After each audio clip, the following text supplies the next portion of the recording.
Hey guys, Rochelle here with Amethyst Ascension. If you are new here, welcome, and if you are returning, thank you so much for joining me again.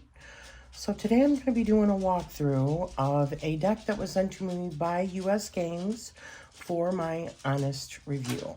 And it is the Tarot of the Moon Garden by Karen Marie Swikard. And this is the new Borderless deck and book set. So this is what the box looks like. I think it's just a wonderful box. That just goes to show how close my phone is.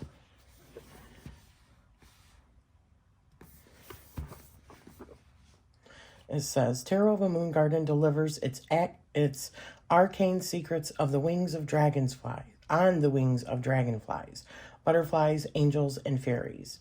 Unicorns and dolphins bring insightful messages in this borderless deck that weaves together tarot symbolism, mythic expression, elemental magic, and the reflective phases of lunar energy. In the 192-page, lushly illustrated companion book, Karen Swikard, if I am pronouncing that incorrectly, my apologies, presents meditations, readings, and rituals along with detailed descriptions of each tarot card to augment their symbolic meanings. Set includes 78 tarot cards with purple gilt edges and custom spreadsheet. So let's open this up. Now it does come with a spreadsheet like we talked about.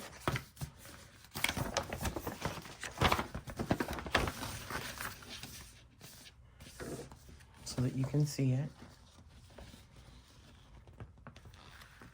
It's a Wheel of the Year spread. You've got your cards, the root card, and then cards 2, 3, and 4 for spring, influences of the intellect. And then you've got 5, 6, and 7 with the root card being 2 for summer, personal strength, empowerment, passion, and productivity.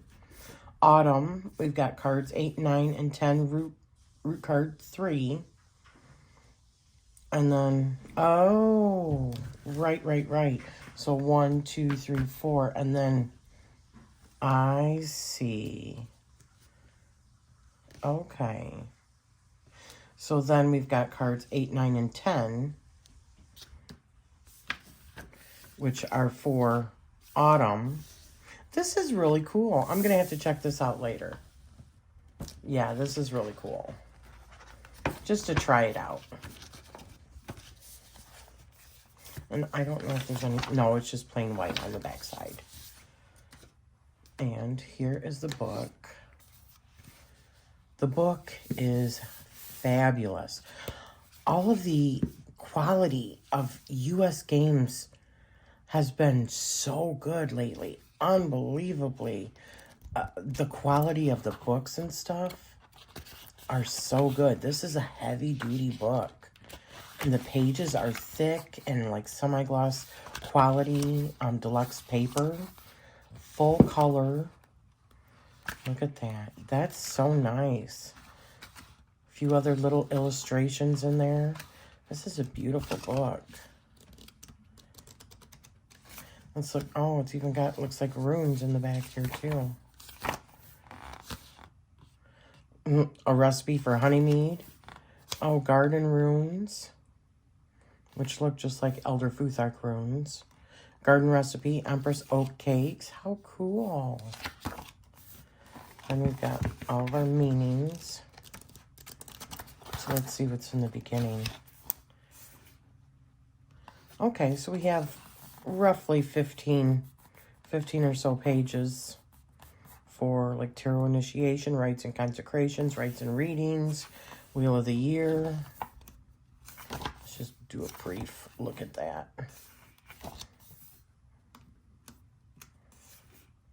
This is really cool. I like the extra stuff that they put in here. Very cool. And then it gets into the major arcana. All right. This is what it looks like on the inside. If I remember right, this was also in cellophane. Look at the gilding. Ooh, baby. Now this is, as you can see, much thinner. Let me see if I've got a regular deck here where you can see the size. This is a, oh no, that's my Oracle deck.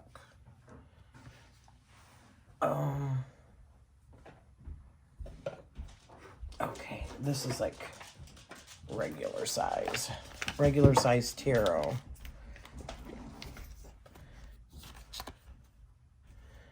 So you can see. So it's a little bit longer than a regular tarot, but it's much thinner.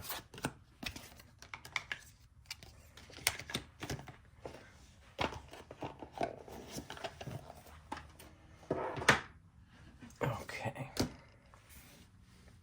Let me come down closer.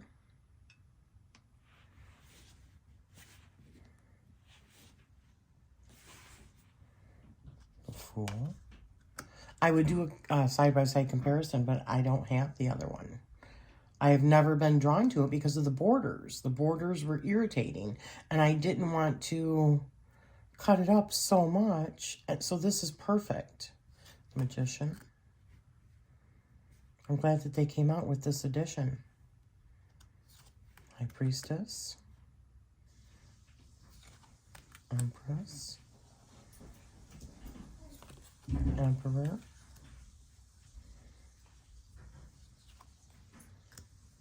It is really pretty though. I like the artwork. And these are fabulous. They're thin, like really smooth linen cardstock. I've already shuffled these and put them all back in order for the video.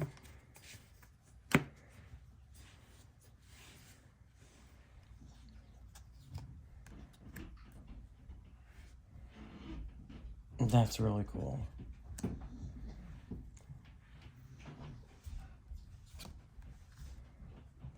The Hanged Man.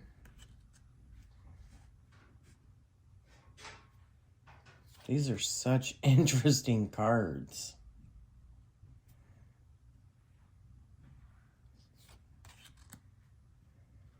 Wow, look at that devil. Oh my goodness gracious. I love the shape.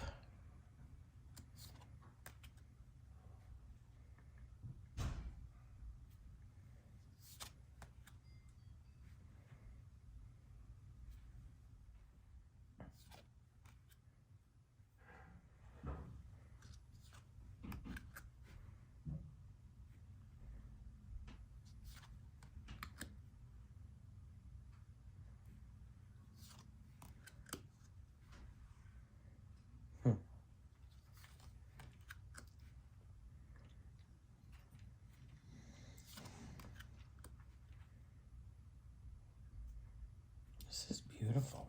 I really like this. It's so fanciful, so magical. It's almost like getting a peek into that world because of the shape also of the cards.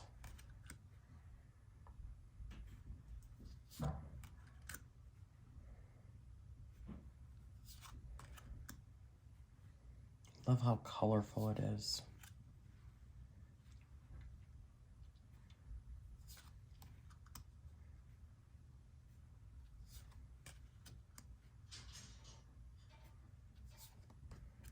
I am happy that they decided to do a version like this.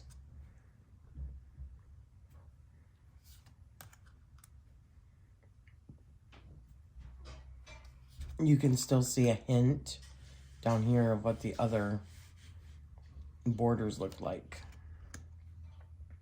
That is so pretty. Kind of feels psychedelic. Psychedelic to me.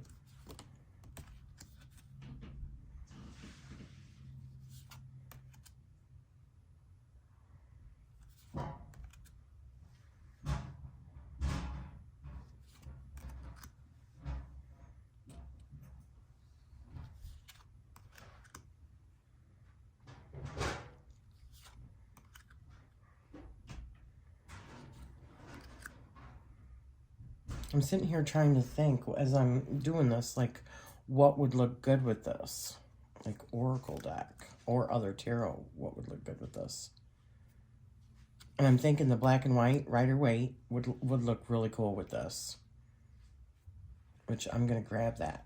I can see putting the black and white in the center and then adding some color to the reading. And that can mean like different things with this. Even though it's all tarot, that's okay.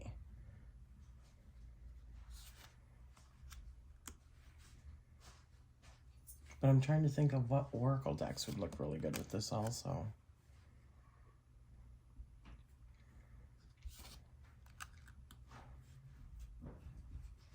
I don't have it, but if I had the Talisman, I'm thinking the Talisman Oracle. I think that's the name of it. Would look good with this.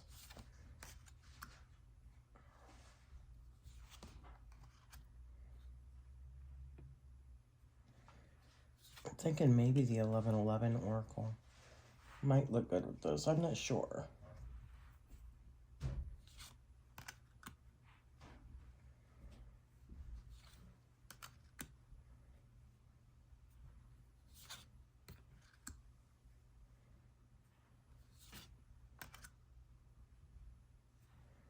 Very cool. I like the use of the dragonflies and the butterflies and the unicorns. Just all the color in general. The clouds are beautiful.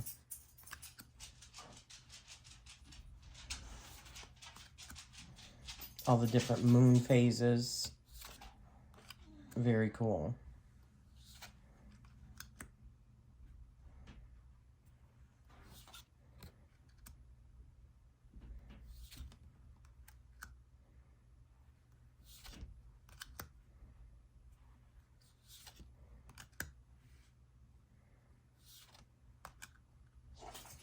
Oh.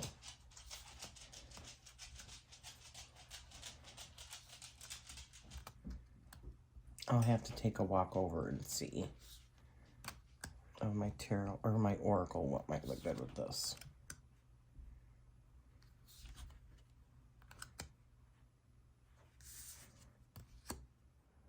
So yeah, with the black and white Rider-Waite, this looks really cool.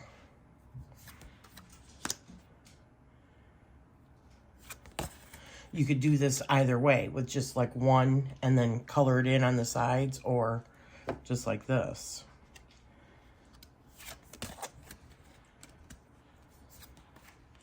Doesn't that look cool?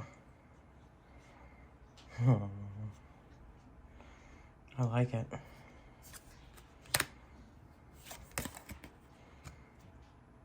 Let's see what else we got. Okay, so here is the, with the Spiral Oracle.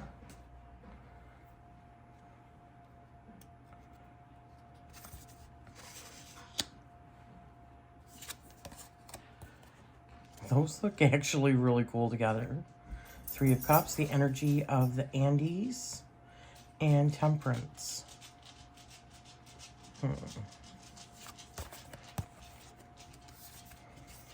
I Am, with Two of Cups, and Death. Wow. Wowza. This is a powerful deck. Insight, Fire, with the Hanged Man and the World. Yeah, I like that. I think it looks really cool. Let's see. This one looks pretty cool. King of Swords with Page of Swords and Gift of Intuition.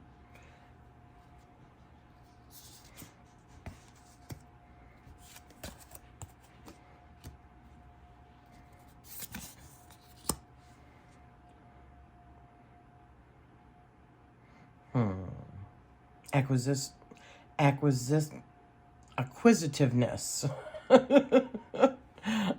With Ten of Swords and Queen of Swords.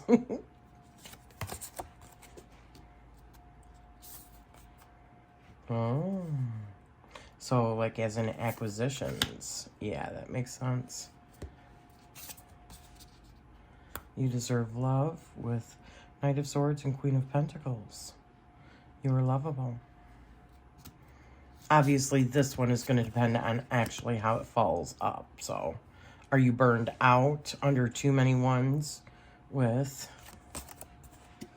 Six of Cups and Knight of Pentacles? Huh. Interesting. And Five of Cups, Spiritual Alignment, and Page of Pentacles. Yeah, I could actually see taking like the chakra deck, putting it on the top and the bottom here with this as well. And it would be really, really cool. Special kind of readings. Now I thought of the Flower Medicine Oracle deck for Divination and Self-Care by artist Kathy Nichols. I think that looks really beautiful with it. I like the color story that it's saying. Or that it's showing. That it's telling.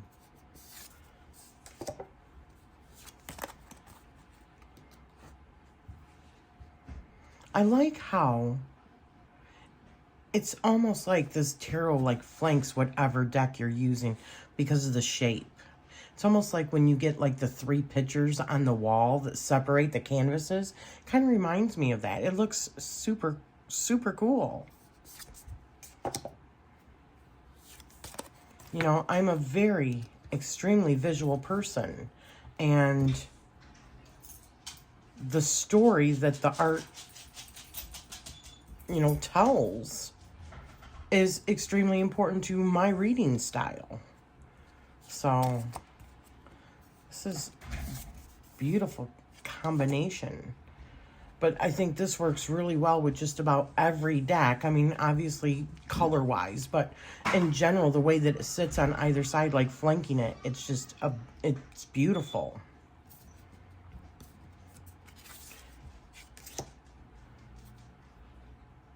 Isn't that beautiful? So I just want to show one more deck. Here's the other one I wanted to try, which is the Citadel. The Citadel Fantasy Oracle. I'm not 100% sure on this.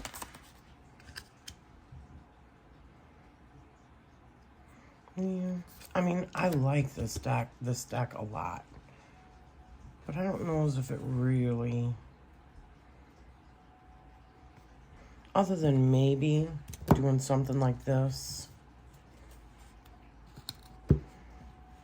Like this. And maybe the chakra over here with another one over here. And making it a very unconventional kind of pairing. That could be cool. But I did get one more deck. I wanna see what it looks like. So the other one I wanted to try was the Divine Masters Oracle Guidebook by Kyle Gray. It's a new one that just came out. For any of those that are part of the subscription with Hay House, this is one of the decks that just came out with it. So I wanted to try and see what it looks like. And I'm actually liking this. I think that this looks really friggin' cool.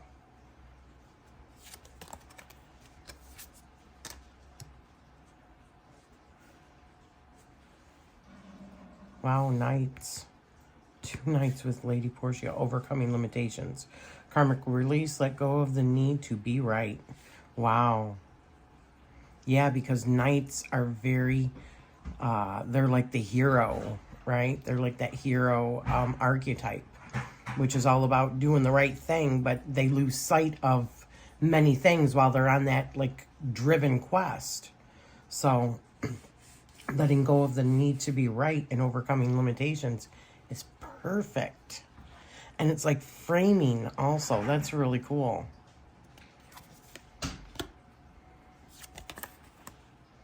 Oh, wow. That's weird. I did not plan that. And these have been all shuffled. So maybe, I don't know, that's weird. Karma release, the end of the cycle. That's our page. Choose your destiny. Page of Staffs with the Page of Cups. Wow. Okay, I did something here, obviously.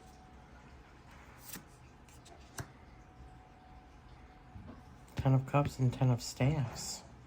Wow, unlimited potential. Sacred mission, initiation, cosmic power. So decked. I like these together. I mean, clearly, I must have done something or didn't shuffle them good enough. And then when I put the 2 stacks down, because that was not planned, I promise you it was not planned. But it's really cool how it turned out that way. And to me, that is like a synchronicity. That's like a confirmation that these will and I should work with these together. So, okay, I forgot I wanted to read out of the book and do a shuffling for you. Now, these are a little bit longer than your basic tarot deck. Probably about a half an inch longer, maybe not quite, maybe a third of an inch longer. But they are thinner.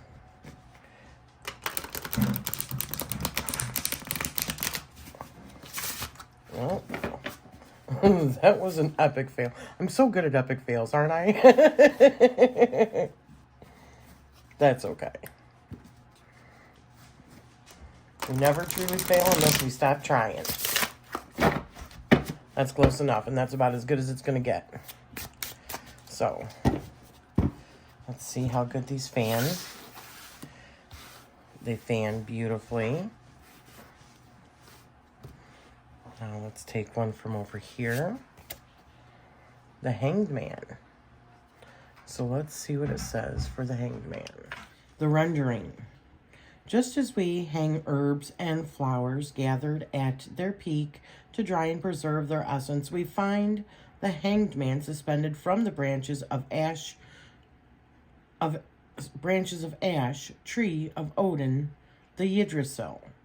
The ash was often the chosen wood for the traditional sacrifice of the Yule log, equating the 12th key of the tarot with the 12th month. It is also occasionally aligned with 12th night. The wisdom of the hermit is likened to the solstice flame, and the Hanged Man to the longest night. How interesting, considering it was just a couple of days ago. The roots of this world tree are anchored deep in 3 mysterious realms. The first roots tap the waters that bubble up in the subterranean caves of the Norns, recognized in some myths as the 3 Fates or the Sisters Weird. The second roots draw their wisdom from the wells of the Mimir, whose waters enlighten those who quench their thirst in the land of giants. The third roots reach the water of Niflheim, to read the runic secrets of the goddess there. These waters are the amniotic fluid of Mother Earth. The bounds of the Hanged Man connect him to the divine source, the initiate awaiting rebirth, an analogy to the umbilical cord nourishing the fetus in the mother's womb. The ropes with which he is bound are also serpentine, spun from wisdom and woven by fate. Let me make sure I'm completely in. No, I'm not. Let me get out just a little bit. There we go. 4 runes fall from the bound hands of the Hanged Man. Isa, or suspension, is the first. Perth, the rune of the initiation, is the second. Odin, the blank rune of total potential, or the abyss, is the third. While the fourth is just emerging into the radiant moonlight that encircles the head of the initiate in a halo of enlightenment. Suspended between heaven and earth, spirit and matter, the initiate forms the 5th rune with his legs, Wonjo, reversed in his inverse position. The rune and the initiate in this position are representative of the silent, languorous struggle in the limbotic stage prior to the butterfly's emergence from the chrysalis. Through the 9 keys of the tarot that follow, The animating energy of this rune evolves into a natural reflection of joy by completing the Fool's cycle through the major arcana and arrival in the 21st key, the world. The reading. The Hanged Man represents a state of suspended animation in the seeker's life, a time of chrysalis. Once it is passed, the seeker may expect to be hurled forward in a major advancement to meet with a total transformation, especially if the 13th key of the tarot appears in conjunction with the 12th. This transformation may not be apparent in its initial stages, but will be evident in retrospect. Do not question the process. If this sense of suspended animation has not occurred, be prepared for its arrival. It may be preceded by a reversal in some aspect of life. Do not make decisions at this time. It would be impossible to second-guess the pattern of the butterfly's wings before it emerges from this state. The unconscious or collective consciousness is a work in its own crafting at this time. Let your conscious mind rest. Tend only to the business at hand. Do not resist this time of transition. Struggling tightens the bonds of the old. This is a temporary setback. Trust that it will pass. Retreat with current circumstances or as much as life will allow. Do not be surprised when future demands require sacrifice. These sacrifices will include past values and priorities. The ritual.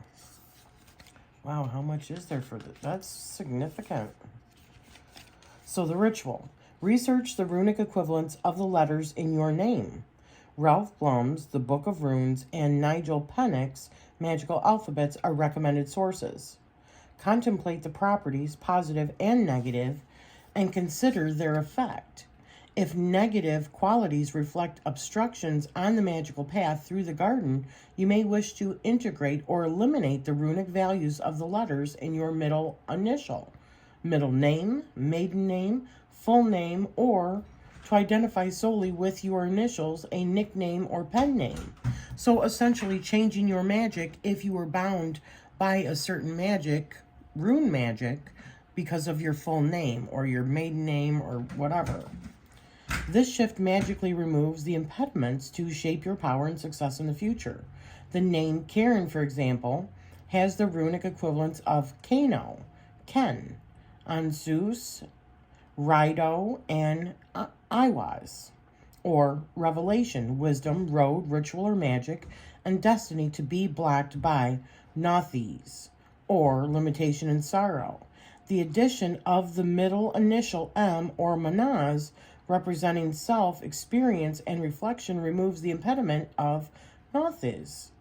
In retrospection and awareness, the middle name Marie strengthens the flow and doubles many positive equivalents of the first name's letters, creating a cycle of energy.